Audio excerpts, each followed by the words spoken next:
So చూశారు కదా Revanth Reddy speech. Sir మొదటి నుంచి చూశాను సార్.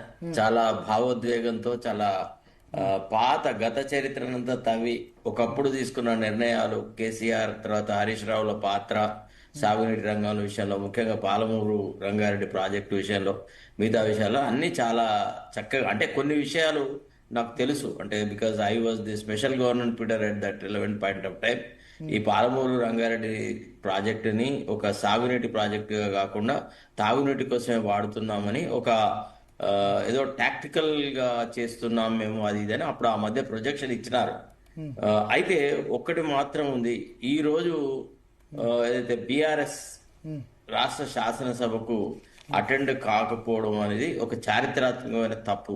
నేను నిన్ననే చెప్పినాను, ఏమని పిరికి పందల్లా పారిపోయారు వీళ్ళు, వాస్తవాన్ని ఎదుర్కొనే ధైర్య సాహసాలు వీళ్ళకు లేవు, వీళ్ళకు రాజకీయ కుటిలత్వం తప్ప రాజకీయ నీతిజ్ఞత లేదు అనేటువంటి మాట నేను నిన్న చెప్పినాను. అది నాడు నిరూపించబడ్డది. ఎందుకంటే శాసనసభ అనే వేదికలోనే అన్ని గతంలో జరిగినటువంటి ఆ కరెస్పాండెన్స్ అంతా ఒక్కొక్కటి ప్రస్తావించి సభ రికార్డులలోకి తీసుకువచ్చేలాగా రేవంత్ రెడ్డి ఏదైతే ఆలోచన చేసినాడో, ఏదైతే మాట మాట్లాడినాడో, అది చాలా గొప్ప పొలిటికల్ పరిపాలనలో ఉమ్మడి ఆదిలాబాద్ జిల్లాకు జరిగినటువంటి అన్యాయం చాలా తక్కువది కాదు, చాలా కీలకమైన విషయం. అంటే దురదృష్టవశాత్తు మొత్తం గత ఈ దశాబ్దాల పరిపాలనలో ఒక రాష్ట్రానికి ఒక సుస్థిరమైనటువంటి సమగ్ర జల విధాన ప్రణాళిక లేకపోవడం అనేది చాలా బాధాకరమైన విషయం. ఉమ్మడి ఆదిలాబాద్ జిల్లాలో ఒక 23 లక్షల సాగు భూమి ఉంటుందండి. అందులో దాదాపు 3 లక్షల ఎకరాలకు మించి కాలువల ద్వారా నీరు అందినటువంటి పరిస్థితి లేదు. ఉమ్మడి ఆదిలాబాద్ జిల్లా గోదావరి పరివాహంలో వస్తుంది. దాదాపు గోదావరి ఉపనదులు చాలా ఉంటాయి. వాటికి దాదాపు 290 కిలోమీటర్లు గోదావరి, ప్రాణహిత 113 కిలోమీటర్లు, తర్వాత పెన్గంగ 160 కిలోమీటర్లు, వార్దా నది 70 కిలోమీటర్లు, వైన్ గంగా వార్దా నది రెండు కలిసి ప్రాణహిత నదిగా మారుతుంది. అక్కడ నీటి కేటాయింపుల్లో ప్రాజెక్టులకు సంబంధించినటువంటి పూర్తి చేయడంలో చాలా దుర్మార్గమైనటువంటి అన్యాయం కేసీఆర్ పీరియడ్లో జరిగింది. అంతకుముందు కూడా జరిగింది. శ్రీరామ్ సాగర్ లో కాకతీయ కెనాల్ ఏదైతే ఉందో అది 340 కిలోమీటర్ల పాటు కరీంనగర్, నిజామాబాద్, వరంగల్, మోతే, తిరుమలగిరి వరకు వచ్చింది. 14 లక్షలు 15 లక్షల ఎకరాలకు నిలుస్తుంది. అదే కాలువ చెన్నూరు వరకు వెళ్ళాలి. అదే కాలువ చెన్నూరు వరకు 145 కిలోమీటర్లు వెళ్ళాలి. నెహ్రూ డిజైన్ చేసిన కాలువ 1962లో తలపెట్టిన ఈ రోజు వరకు వెళ్ళినాయి. అది నెహ్రూ గవర్నమెంట్, కాంగ్రెస్ గవర్నమెంట్ లో వెళ్ళి, ఎన్టీ రామారావు గవర్నమెంట్ లో వెళ్ళి, ఎన్టీ రామారావు దాని పేరిట మందాకిని అని శంకుస్థాపన చేశాడు. అది కూడా పూర్తి కాలేదు. చివరికి అది ఎక్కడ ఆగిందంటే ఆదిపూర్ దగ్గర 71 కిలోమీటర్ దగ్గర ఆగుతుంది. శ్రీరామ్ సాగర్ నుంచి పశ్చిమంలో అలొకేషన్ 99.9% వరంగల్, కరీంనగర్, మోతే, నల్గొండ జిల్లా వరకు వస్తే ఆదిలాబాద్ 0.1 వస్తుందండి. ఆదిలాబాద్ 0.1%.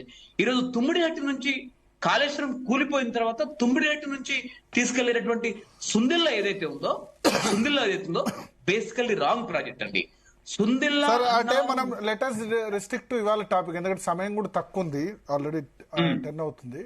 పాలమూరు రంగారెడ్డి సరే మొత్తం, అంటే మన కాళేశ్వరం గురించి కాకుండా letters speak to Palamuru Rangareddy plus ఇది ఇవాళ సీఎం మాట్లాడిన దాని గురించి కన్ఫైన్ అవుదాం, ఎందుకంటే టైం తక్కువ ఉంది. ఒక 10-15 నిమిషాల్లో క్లోజ్ చేయాలి ఆల్రెడీ. ఇక సీఎం చాలాసేపు మాట్లాడారు. మన 8:30కి 8 తీసుకుందాం అనుకున్నాం కానీ 10 అయింది. బట్ ఆల్రెడీ మీరు చాలాసేపు వెయిట్ చేస్తున్నారు కాబట్టి లెటర్స్ రిస్ట్రిక్ట్ పాలమూరు రంగారెడ్డి, కాళేశ్వరం తర్వాత మాట్లాడదాం. ఎస్ చెప్పండి గోవర్ధన్ గారు. పాలమూరు రంగారెడ్డి కానీ ఇవాళ సీఎం స్పీచ్ కానీ విన్న తర్వాత ఏమనిపించింది? పాలమూరు రంగారెడ్డికి సంబంధించినటువంటి విషయాల్లో మొత్తం తెలంగాణ, ఉమ్మడి ఆంధ్రప్రదేశ్ లో కానీ లేదా భారతదేశంలో కానీ ఉమ్మడి పాలమూరు జిల్లా, దాంతో పాటు ఉమ్మడి ఆదిలాబాద్ జిల్లా దుర్మార్గంగా అత్యంత అన్యాయంగా అసమానంగా నష్టపోయింది. ఈ రెండు జిల్లాలు కూడా మొత్తం భారతదేశంలో ప్రణాళిక సంఘం ప్రకారం మొట్టమొదటి అత్యంత వెనుకబడ్డ జిల్లాలండి.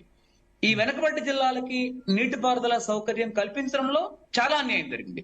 కొత్త తెలంగాణ రాష్ట్రం సాధించుకున్న తర్వాత 12,50,000 ఎకరాలకు నీళ్లు ఇస్తామని చెప్పి ప్రారంభించినటువంటి 35,000 కోట్లతో ప్రారంభించినటువంటి పాలమూరు రంగారెడ్డిలో అది చివరికి గోదావరి బేసిన్ లో పెట్టినటువంటి కాళేశ్వరం తుమ్మిడిహెట్టు నుంచి రీడిజైనింగ్ రీఇంజనీరింగ్ చేసి కాళేశ్వరంలో 1,00,000 కోట్లు పెడితే దీనిలో దాదాపు పడుకోబెట్టారు.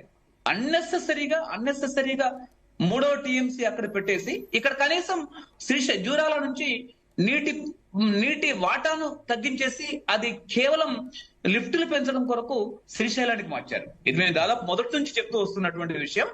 కేవలం కేసీఆర్ పరిపాలనా కాలం అంతా ఈ రోజు అసెంబ్లీలో గైర్హాజరు మీరు మీ ఇంట్రొడక్షన్ లో చెప్పారు, అసెంబ్లీలో గైర్హాజరు కావడం అనేది ఒక బ్లండర్ మిస్టేక్ అని.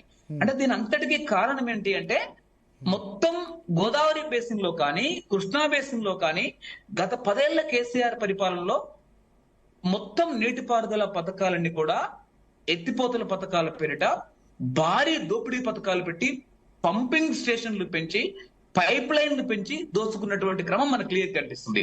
అది కాళేశ్వరంలో జరిగింది. అదే ఫస్ట్ టీఎంసీ సెకండ్ టీఎంసీ నుంచి అసలు నీళ్లే ఎత్తిపోయకుండా 3వ టీఎంసీ 28,000 కోట్ల రూపాయలు